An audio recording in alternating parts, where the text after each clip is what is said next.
हमारे चारों तरफ की हर चीज को देखिए। फोन की बॉडी, पानी की बोतल या वो हवा जिसमें हम सांस लेते हैं, ये सब कुछ एलिमेंट्स से बना है। और इन एलिमेंट्स को हम मोटे तौर पर दो बड़े ग्रुप्स में बांट सकते हैं, धातु यानी मेटल्स और अधातु यानी नॉन मेटल्स। तो चलिए आज इसी बेसिक फर्क को समझते हैं। सवाल तो बड़ा सिंपल है ना? पर इसका जवाब ही हमें मेटल्स और नॉन मेटल्स के सबसे बड़े फर्क तक ले जाता है। एक चमकदार और कीमती है, जबकि दूसरा एकदम डल और आसानी से टूटने वाला। और ये फर्क सिर्फ दिखने का नहीं है, बल्कि इनके नेचर का है, इनकी केमिस्ट्री का है। तो चलो इन दो अलग अलग दुनियाओं में चलते हैं और पता लगाते हैं कि क्या चीज़ एक एलिमेंट को मेटल या नॉन मेटल बनाती है। मेटल्स ना नेचर से काफ़ी जेनरस होते हैं, दानी होते हैं। वो अपने बाहरी शेल से इलेक्ट्रॉन्स बड़ी आसानी से दे देते हैं, और जब कोई एटम एक इलेक्ट्रॉन छोड़ देता है तो उस पर आ जाता है एक पॉजिटिव चार्ज, जिसे हम कहते हैं कैटायन। बस यही आदत उन्हें उनकी खास पहचान देती है। और दूसरी तरफ है नॉन मेटल्स। इनको इलेक्ट्रॉन्स लेना पसंद है। ये दूसरे एटम से इलेक्ट्रॉन लेकर अपना बाहरी शेल पूरा करते हैं, और जब कोई एटम एक इलेक्ट्रॉन ले लेता है तो उस पर आता है नेगेटिव चार्ज, जिसे हम कहते हैं एनायन। मतलब एकदम उल्टा हिसाब किताब। तो ठीक है, अब हमें इनका बेसिक बिहेवियर तो पता चल गया। चलो अब देखते हैं कि ये चीजें इनकी फिजिकल प्रॉपर्टीज में कैसे दिखती हैं। मतलब असल में ये दिखते कैसे हैं, फील कैसे होते हैं। इस टेबल में सब कुछ एकदम साफ साफ है। मेटल्स में एक खास चमक होती है। वो मैलिएबल होते हैं, मतलब उन्हें पीट पीट कर पतली शीट्स में बदला जा सकता है। वो डक्टाइल भी होते हैं, यानी उन्हें खींचकर तार बनाया जा सकता है। और हाँ, गर्मी और बिजली के तो ये बेस्ट फ्रेंड हैं, बहुत अच्छे कंडक्टर होते हैं। और नॉन मेटल्स ठीक इसके उल्टे, डल, ब्रिटल और बैड कंडक्टर्स। ज्यादातर मेटल्स रूम टेम्परेचर पर सॉलिड होते हैं। लोहा, तांबा, सोना, एल्यूमिनियम, ये सब सॉलिड हैं, और यही चीज उन्हें मजबूती देती है। पर साइंस में हमेशा कुछ एक्सेप्शंस तो होते ही हैं, और मर्क्यूरी यानी पारा इसका एक क्लासिक एग्जाम्पल है। इसमें हैं तो सारे गुण मेटल वाले, लेकिन ये रूम टेम्परेचर पर लिक्विड होता है। तभी तो ये थर्मामीटर जैसी चीजों में काम आता है। मेटल्स की डक्टिलिटी यानी तार में खिंचने की खूबी की बात करें तो सोने से बेहतर एग्जाम्पल क्या होगा? क्या कोई अंदाजा लगा सकता है कि सिर्फ 1 ग्राम सोने से लगभग 2 किलोमीटर लंबा तार बन सकता है ना कमाल की बात? यह दिखाता है कि मेटल्स कितने ज्यादा फ्लेक्सिबल हो सकते हैं। अब जैसा कि हमने देखा, नॉन मेटल्स आमतौर पर बिजली को पास नहीं होने देते। वो इंसुलेटर की तरह काम करते हैं। क्यों? क्योंकि वो अपने इलेक्ट्रॉन्स को बहुत कस के पकड़ कर रखते हैं।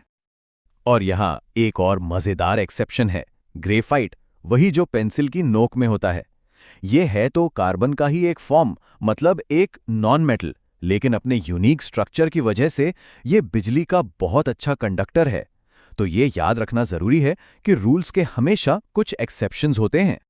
ठीक है, फिजिकल प्रॉपर्टीज तो हो गई। अब जरा इनकी केमिकल पर्सनालिटी भी देख लेते हैं। ये ऑक्सीजन, पानी और एसिड जैसी आम चीजों के साथ कैसे रिएक्ट करते हैं। यहां भी एक क्लियर पैटर्न देखने को मिलता है।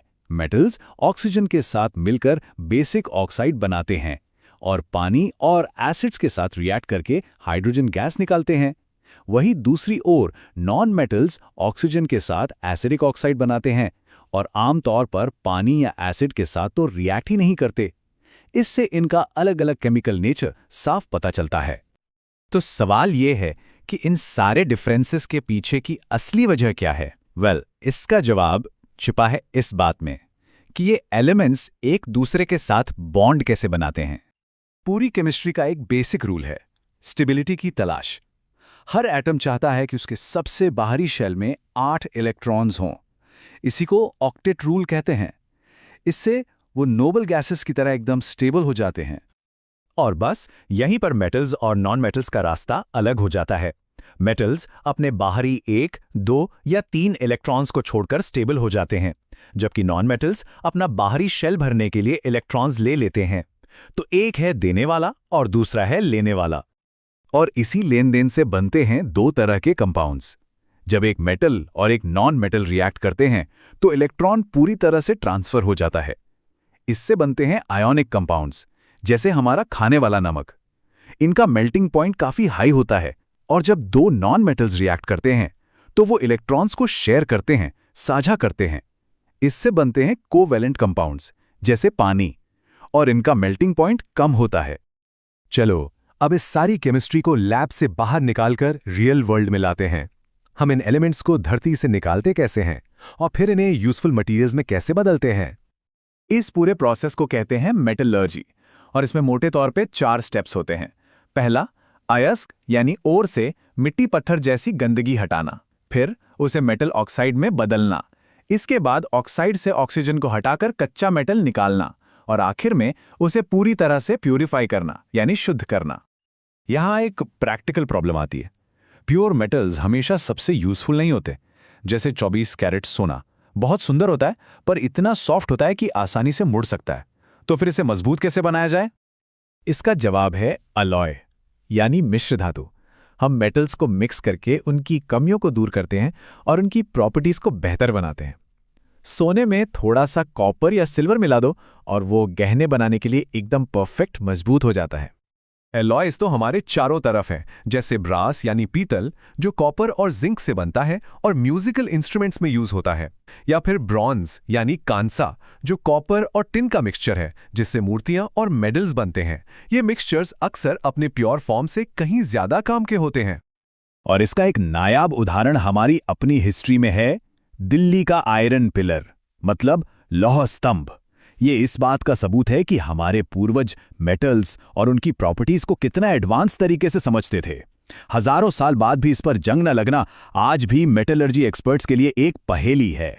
तो मेटल्स और नॉन मेटल्स सिर्फ केमिस्ट्री के चैप्टर्स नहीं हैं, ये हमारे टेक्नोलॉजिकल फ्यूचर के बिल्डिंग ब्लॉक्स हैं।